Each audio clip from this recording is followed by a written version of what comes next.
آپ یہ آگاہ کیجیے گا کہ پی ایم ایل این جو ہے ان کا یہ کہنا ہے، ان کا یہ موقف ہے کہ ہمیں کسی بھی معاملے میں اعتماد میں نہیں لیا جاتا، جیسے کہ انہوں نے ایبٹ آباد کمیشن کے حوالے سے بات کی، باقی انہوں نے کہا کہ قراردادیں منظور ہوتی ہیں، ہماری مشاورت جو ہے اس میں شامل نہیں ہوتی. تو ایسی کیا وجوہات ہیں کہ ان کی جانب سے ایسے شکوے شکایات آتے ہیں، جبکہ جو مری کا معاہدہ ہوا تھا اس میں پی ایم این جو نون ہے وہ سب سے پہلے آپ کے ساتھ آ کے ملی تھی اور آپ نے جو ہے وہ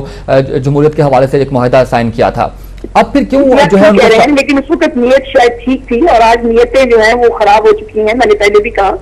اور کون سی ایشو پر ان کو اعتماد میں نہیں لیا گیا، لیکن حکومت میں فیصلے جو ہیں یہ ایبٹ آباد کمیشن کی بات کر رہا ہوں میں، ایبٹ آباد کمیشن پہ بھی نہیں کیا ہوتے ہیں. صرف پی ایم ایل این ہمیں ڈکٹیٹ نہیں کر سکتی، یہ وہ مشورہ ضرور دے سکتی. ہم نے ہر کمیشن بنانے پہ ان سے مشورہ کیا اور ان کے مشورے کے اوپر جو ہے اب آپ جانتے ہیں دونوں کمیشن جوڈیشل کمیشن بن چکے ہیں اور ان کی تحقیقات شروع ہونے والی ہیں. یہ بھی انہی کے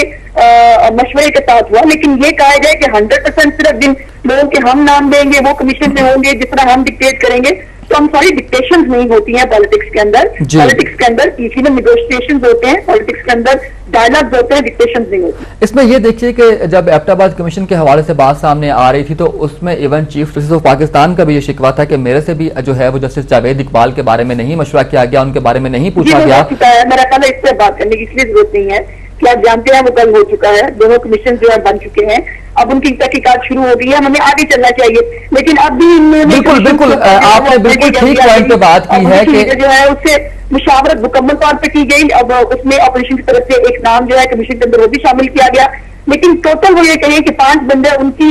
نام دیے جائیں گے، ان کے 10 صحافی بیچ میں ڈالے جائیں گے. جی نہیں عظمیٰ بخاری صاحبہ، میں بالکل آپ ہی کی بات کو آگے لے کر چلنا چاہتا ہوں کہ آپ نے بہت اچھی بات کی ہے کہ اس بات کو چھوڑ دیں، اس بات پہ بات کرنے کی ضرورت نہیں کیونکہ وہ مسئلہ ہو گیا، ماضی کی بات نہیں کرنی چاہیے. میرا اور آپ سے کوسچن یہی کرنا چاہتا ہوں کہ ماضی کی بات بالکل نہیں کرنی چاہیے. جب آپ تمام جماعتوں نے آپس میں اتحاد کر لیا تو اس کے بعد اب ماضی کو لے کر کیوں جو ہے وہ ایک الزامات کا سلسلہ عائد کیا جاتا ہے؟ یلو کیب کی پچھلے سال کی بات کی جاتی ہے. میں کسی پارٹی کو جو ہے وہ فیور نہیں دے رہا، کسی کی بات نہیں کر رہا. ایک کوسچن ہے، یہ میرا جو ہے وہ مسلم لیگ نون کے نمائندوں سے بھی ہوگا، آپ سے بھی یہی ہے کہ پھر کیوں آپ لوگ ماضی میں بات کرتے ہیں جی انہوں نے اپنے دور میں یہ کر دیا، انہوں نے یہ کر دیا، ہم نے یہ کر دیا. تو ان کو چھوڑ کے اگر ہم جو ہے وہ مذاکرات کا ایک عمل ذکر آئیں تو صحیح معنوں میں میرا خیال ہے کہ مفاہمت کی پالیسی پر تب عمل ہوگا.